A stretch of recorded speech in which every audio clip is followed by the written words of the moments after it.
What's up, everyone? It's your girl Vicky G here with another exclusive interview. The holidays are right around the corner. Christmas is coming up, and the New Year's is coming up. It's time to start thinking about what you want to do next year. What I want to do next year is continuing on highlighting bomb ass producers and raising that underground sound to the mainstream. People are just starting to get a little bit too bored with what they're hearing. So, with that being said, I have Matt Doe here, this Canadian producer, rising to the top. Say hi to the people, Matt. What's good, everyone? Thanks for having me. I'm so glad to be here. Yes, I'm so glad to have you here. This producer, you guys need to check him out. Check him out on all his socials. They'll be linked down below. He has been going through EDM with a cape, with like a Canadian cape, I would like to say. Swerving with versatility. So Yes, I doing love my that. thing. Yes. He's been doing his thing all around. He's been releasing on Subcarbon, Subsidia, Dimac, just to name a few. And he has been playing out at some really great venues out here in the US. His first debut was at this Dancefestopia, right? Right. Yes. And I mean, this stuff is crazy. Like for me, it's all new. And having your US debut in a festival like this, I mean, it's crazy. It's all I could ever, I never expected this thing to happen. So I'm super grateful, and it's a dream come true. Like that is, in the works, but still, like this stuff when you get on stage and you're in the big leagues now, it's another feeling. You feel complete. You're just ready to take this next chapter on, and it's for the best. Absolutely. That just seems like it's so written, it's like it feels like it's like planned to happen, which is great because that means you're just doing the right things. Dancefestopia, Wobble Rocks, you're going to be doing a whole like headlining show here soon too. So just kind of tell me more about those experiences, especially with Wobble Rocks. That must have been insane. Okay, so about that I was expecting to play in the PM with like Sunlight and a couple people, and like I try to like never put my hopes really high up, so that if I get there and I'm like, okay, it's a small crowd, like I can deal with it. I have this bad habit of like getting to a place and not getting to a place. I mean, just having a vision of like this show I'm gonna have, and it's for some reason it's perfect in my head, but it just doesn't need to be like that. Like I like to get prepared and stuff like that, but I also get my hopes up. And this is something I told myself I'd be working on this year, especially because like if we're not having as many shows and I don't get the opportunity to really prove myself, then I'll at least have the motivation to get back at home and just keep working on what I do and keep my head healthy in all this process. But so that being said, I get to Wobble Rocks, and which is Red Rocks, and goddamn, I get there, it's like 5. The sun is coming down, people are coming in. RO is like opening for us. I didn't even know. I thought we were going first. And you're telling me, yeah, you're going on at 6 with like lights are going to be on, like people are going to be there. So I mean, it was an unreal experience. There's less words I can tell you about. It's just you get there and you're like, okay, this is happening, and you can't go back. It's there, you're on the stage, and you're like a couple of seconds from like plugging in your USB. It's unreal. It's the most craziest feeling ever when you get to play in front of thousands of people like that. Absolutely. And it's all worth it. That venue is massive, so I could only like, I know the people definitely always show up. So for like any shows, so whenever you're opening up, you still get your like 500 to 600 people in there. And then for playing second, I'm sure you had at least a few thousand in there. I try to not expect as many people as that every show, like I said, but I think definitely there was over a couple thousand, like probably 6, 7. And I mean, you can't count at this point. You're just like, you're playing and all you see is people. It's crazy. It's the best feeling in the world. And I swore to myself while I was playing, I'm like, God damn, like I'm coming back here. Like I definitely wasn't expecting that, but I was ready, and I think we computer and I delivered a crazy show. The unexpected is crazy. Whenever like whenever you get the chance to like prove yourself in a back-to-back, it's frightening, but it's fun when you get it done. How was the chemistry between you two since y'all were like playing together? Surprisingly, surprisingly, it was very good. Rob's he's a smart guy. He knows how to DJ, and we definitely had a good vibe going on. We showed each other a couple of tracks before getting to the set, and we had a good idea.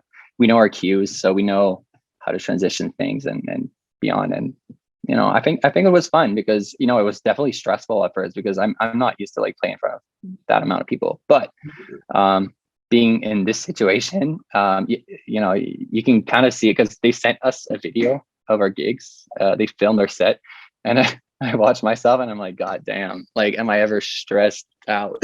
And it's kind of like me just trying to like, get in, like just not get in, like just fit in. Is so weird at first, but you got to get into that groove and just be able to get away from the nerves, and you're like, okay, right, now. Exactly, because I was really like, I was concentrated as hell. I was like, okay, I cannot screw this up. So that being said, a couple tracks came in and I was like, okay, this is happening, let's go, let's enjoy this whole thing and move on. Absolutely, that's awesome. I mean, from the videos that I've seen, from the videos Steph posted, and just seeing all of like the great responses, I think you guys killed it, and I'm super happy for you that you got to experience something like that. Like that Wobble Rock, Red Rocks is definitely up there in like the legendary venues, so that's really awesome that you can do that. Absolutely. Yes, and then next up, I just saw whenever we were kind of like getting this interview scheduled, I saw that you're headlining your first show out there in Michigan, Kalamazoo. How's that? Yes. That's gonna be exciting. Headlining show. I know, first headlining show in the States, and in I think it's called St. Pete's. It's like a little legendary venue in Kalamazoo that everybody's telling me like, dude, like that's a place, like you start there and you go crazy, like, and that's where I really want to come with I want to share my real identity, and that is just me being me. I like being versatile when I play. I like doing a lot of things, but I always believe in like a kind of musical curve and a story in your sets. So that, it's just, I like playing sick stuff, but just not like big bangers for 60 minutes or 75 minutes. For me, it's really important to have a story around what you're doing, and I think I'm going to give it my best shot. Best example of that is just like I watched Skrillex all my life perform, and it's like his sets are like so well proportioned. And when I first started the MATT DOE project, I was just listening as many sets as I could of Skrilly, and I was like, damn, like he knows exactly how to set the energy at the right time and right play. It's just he's really good at it. So I kind of like studied it, and I was like, okay, I think I can I think I can inspire myself in some ways and just try to do my own stuff there. So that's what I did during those last 3 years, and it's coming to a nice reality because I love DJing. It's fun. It's probably it's my favorite hobby ever. Absolutely. It's very rewarding too whenever you get to see all your work finally put out and get headlining shows, get to play these festivals, get to play these legendary venues. It just must feel super rewarding and so humbling. And like you were saying, it feels whole, Yeah, exactly. Right. Exactly. So my plan is to come in there and show the people what I'm all about, and we're gonna have fun. Absolutely. I don't know what they're gonna expect, but we're gonna have fun. That's all that matters. Unexpected, and then just leave it at that. Exactly.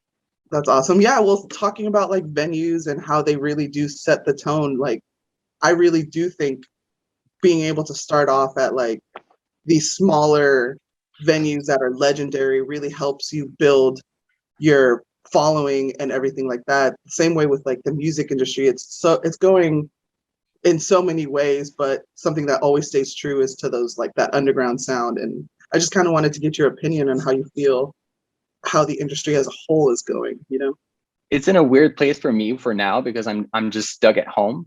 I'm not exactly where I like level wise I need to be way up there to like be able to have like a lot of shows right now. So to be proving myself in the industry is going to be really hard this year. But for where the industry stands right now, I mean, it's definitely cool, because if you look at all the genres possible in the whole EDM community, it's accessible for everyone, and that's what makes it fun, because you know, we can have people coming in and making subgenres and subgenres, and that's a little bit where I come in. I try to connect genres a lot, and this is what I'm going to try to do a lot this year, and just because I've been doing my own thing lately, but I kind of want to go back to like wobbly energy, uplifting stuff, and I believe like the music will fit in perfect in the industry. I mean, I love where the industry stands. I love exactly playing the music I love playing, and it can vary from, you know, like hard dubstep to like wobble dubstep to like house music to like, I don't know, name it, like rhythm. I love playing everything, and I see myself having a blast next year when I get everything ready for that. I agree. I mean, I absolutely think what you said is very true about these subgenres becoming more in the forefront than, you know, like your typical dubstep, your typical house song. Like a lot of people are getting into these subgenres and trying to make sounds like that and make it, you know, make it like the top hit. But if, as someone like you who is just doing that naturally, it's definitely going to show, and it's definitely going to put you ahead of the game. I definitely agree with that. Yeah, and I mean, you know, I'm not trying to. The thing is, like, I try to like put myself in a position where, because I love making music, whatever I do. 3 years ago, when I made like Fire Penguin and all, it kind of like gave me a boost to like really do what I want to do. First of all, I gave in a lot of work in my projects, which were, because I was so used to like making a track in like 3 or 4 days, and then I was like realistically thinking of like the whole big picture, and I was like, okay, what if I just spend literally a month on a track, but you know, like I push it to the point where I really want it to be. And that's where it all began, and that's why it's taking me so much time to make stuff right now. And I've been constantly writing music, even though like the motivation and you know, I was getting writer's block and everything, but I was still writing because I you know, I love making music, and it's not because I feel blocked in a way that I can't pursue a track, that I can't really get everything started, so that this year when I start my things, everything's going to be ready and set on a table, and I'll be able to pick. So, and I also like this year, side note, last year, I mean, I switched my monitors, which is like the worst mistake you could do. If you're used to your monitors, do not switch your monitors ever. But I mean, I'm getting used to them right now, so that's good. But like once I'm going to get a whole control of like everything of my new setup, it's going to be fun, and it's going to be reassuring, because it's the best feeling in the world, making music that you hear in your head and being able to like put it out there. It's a blessing, and to be able to play it in front of fans, it's even better. It's like cherry on the top. Absolutely. That's definitely something a lot of people, you know, like have writer's block with. They're like, I can't really put this into words or put this into sounds, and being able to do that is definitely a great reason. And being able to do that and doing what you love, like never forget that. Don't ever try. I mean, not that you don't, but don't ever try and do stuff for other people. Only for yourself. For sure. Yeah, writer's block is a tricky thing. I was caught in like, because I couldn't make I like the way I make my music sound, and the way I made it sound with my old setup is like, I don't know why, it's just like those little Rocket 6, you know, KRKs was perfect for me. Like I just put them to the max, and I was like, okay, let's head for this max loudness, and without anything clipping or a little, but you know. And then I had my kind of like my go-to every time. Now it's like I upgraded, and I'm like, why the hell did I do this? But it's for the best reasons, because you know, I'm getting to learn a lot of new things about mixing and stuff like that. So it's, like I said, it's for the best, and I can't wait to show really everyone what I've been working on, because it's great. I have like probably like 80 IDs right now. It's stupid.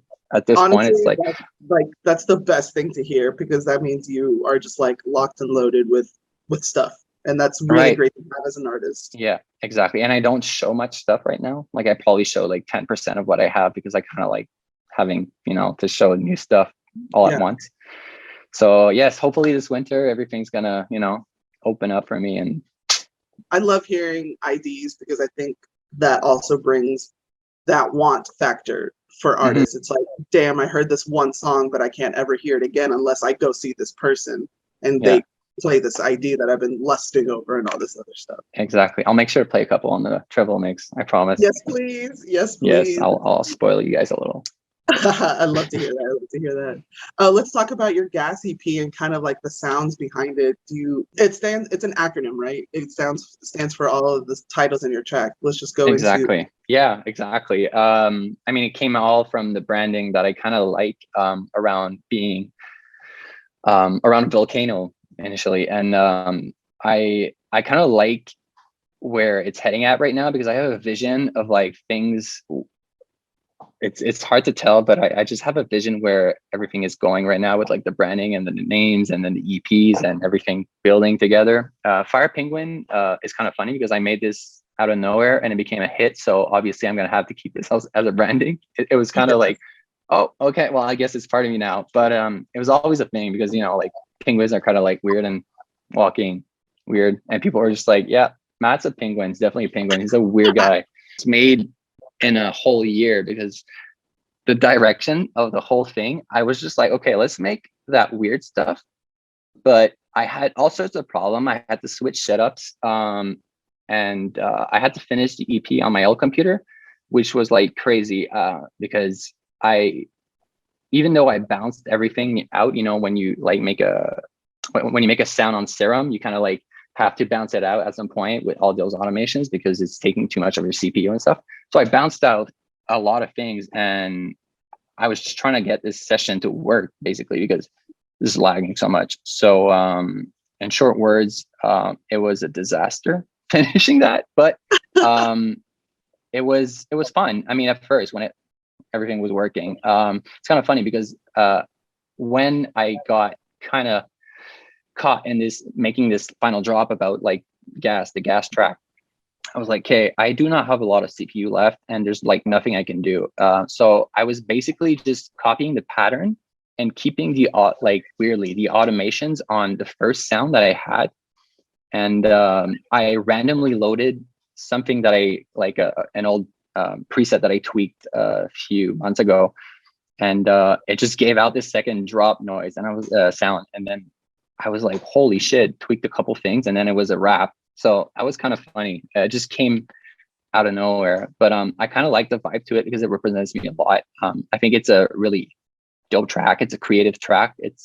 There's a lot happening in there. Mhm. But that's the way I like it for these types of tracks. I like to fill my tracks up with like a lot of stuff that you'll hear maybe like on the first time you're going to be lucky, or you're going to hear on the fifth time you listen to it. It's going to take you a new time to like hear some new stuff.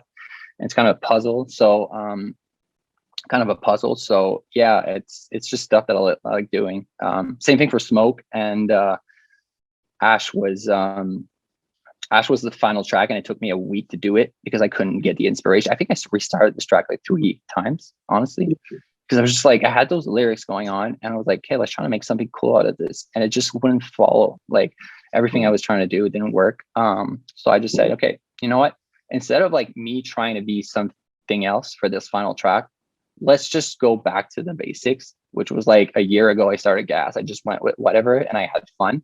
And that's what I'm going to do. And then I made this melodic type of track and it was pretty fun. It was pretty cool. The whole EP, I definitely remember whenever Steph sent it to me, I was listening to it like consecutively for like 3 days. I was like, this is weird. And like you said, I heard different things every listen.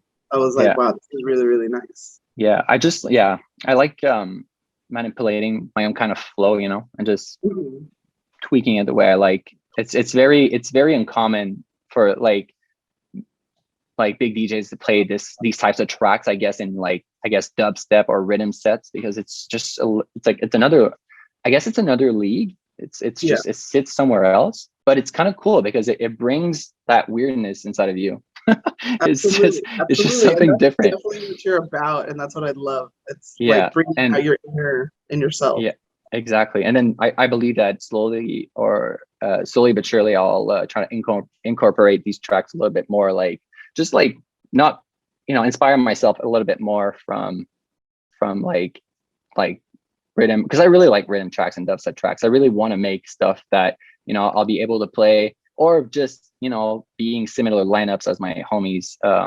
Because, I like playing this stuff. Like energy is crazy over dubstep and rhythm here in Montreal. So these kids lose it every time, and I keep seeing videos and I'm like, damn, that looks fun. And like keep reminding myself, like, damn, I'm from here, like I could do this. But then it's like at the same time I still want to make what I'm feeling, not try to like push something I'm not.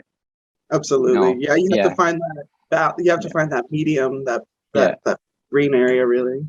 exactly. So yeah, I mean, that being said, I still have a lot of ideas that they're dropless, but they all have potential to go hard. So that's, I Mm. mean, that's my big question this year. Like, do I really try to do something that, I really enjoy playing, but it's going to be hard as heck for me to do? Or, I do stuff that I like. And I think little, the mix of both will give something really cool if I just put my head to it. That's all. Really Absolutely. be in control of my own mind and staying healthy, sleeping at night. That should get me where I want. So Absolutely. hopefully, Mental health is super important. Yes. Fingers crossed. yes, Yeah, mental health yes. is super important. Definitely worry about your brain Oh and my all God, the yeah, good that comes out of it. absolutely. It makes the whole difference, honestly. If you're there mentally, and anything you do, honestly, and like name it. If you're a hockey player, if you're working for, I don't know, a firm or in anything, just you need your head in the game, and you can't So, allow yourself to just let go of your mind and hope for the best, because that's not the way it works. Mental health exists, and if you need help, you should seek it. And yeah, that's what I think about it. absolutely. Great words of advice. Some people, as simple as it may sound, some people do need to hear it and don't really know where to start. So, Absolutely. And I'm here if ever anybody has any issues. I've dealt with that, so I'm your guy. Hit me up I love anytime. it. Do you have any inspirations or influences behind your project that you really kind of strive from or take from exactly? Yes, absolutely. But okay. So first of all, I I definitely, like, I'm in love with Skrillex's music. Like, for what is like everything uplifting that he does, it's like I'm a sucker for this. Like, I Absolutely. love everything that has energy to offer. And for what is like the bass act and what is like, the flow and everything, I think Peekaboo G-Rex really like got me in this like really good mood of like making trap, because it's just like, it's like having the flow is everything in a track. And the way especially Peekaboo, the way he flows, it's flawless. So I like to inspire myself a lot of, not necessarily like tracks, but just the flow, the drums, the feel, the air, everything. Like, whether it's like compression, it's like every day I try to like learn new things about like how to do different flows, and just get out there. And it's like, it's hard, but I think it's the best way to learn, trying to like push yourself every day to learn something. And yeah, just Skrillex and Pika, I guess, right now are like my favorites in the game. Absolutely. No, I just recently saw Peekaboo, and it's been a while since I saw a Peekaboo set, and I was like, damn, this guy is fucking Yeah. amazing. I really do like this Yeah, guy. yeah, yeah. And His track, he's such a great his guy. He's a beats that he cool was guy. dropping, I was just like, wow. Right. Yeah. I got to meet him at Dancefestopia for the first time. And when I met him, I was like, damn, it's like, these types of people when you meet and you're like, I feel like I've known you my whole life. Like, for some reason, he's just so chill. He's a That's really awesome. great guy. That's That's it. awesome. I mean, Skrillex and Peekaboo are definitely two top tier influences to have right now in this scene. Oh They yeah, for sure. just keep progressing and pushing the sounds every time they come out with stuff. Honestly, especially Skrillex, like, you'll never know what next he'll drop. Like it could be Yeah, something Hispanic, it could be something pop, it could be his album. Like who knows what it could be next. exactly. But that's what I like about it, because, you know, like as an artist, you shouldn't be afraid to do anything else. You know, like I've been afraid to do a lot of things last year because I was like, what if people don't, not, I shouldn't say people. What if my fans don't expect this? Like, will they be mad? And it's like, when you start asking yourselves too many questions, it's right there where that's a big no-no. Like you should be doing whatever you want, whatever you feel like. Putting music out is a blessing. Doing music for your job is a blessing. And, you know, that's the whole motto of like my thing right now. So yeah, basically Skrillex is the best example for that. You know, just put music out there and people will love you for who you are. Absolutely. I definitely agree with that. I that message is definitely very clear and should be taken to heart by almost everyone. Because why do stuff for other people? Do stuff for yourself. That's what got you here in the first place. It's super important. Yeah. Yeah, for sure. Well, Matt, I definitely enjoyed talking to you. This was such a great interview. Do you have any closing remarks? Anything we should be on the lookout for 2022 for Matt DOE? Yes, but I mean, you know, we have this headliner set coming in Kalamazoo, which I'm super excited about, and I'll get you some clips because I'll be playing a lot of new stuff. But I mean, get ready for a lot of diversity and the whole, like the real me, because I've been working this last year on like finding my real me and like what I really want to do and what I appreciate doing.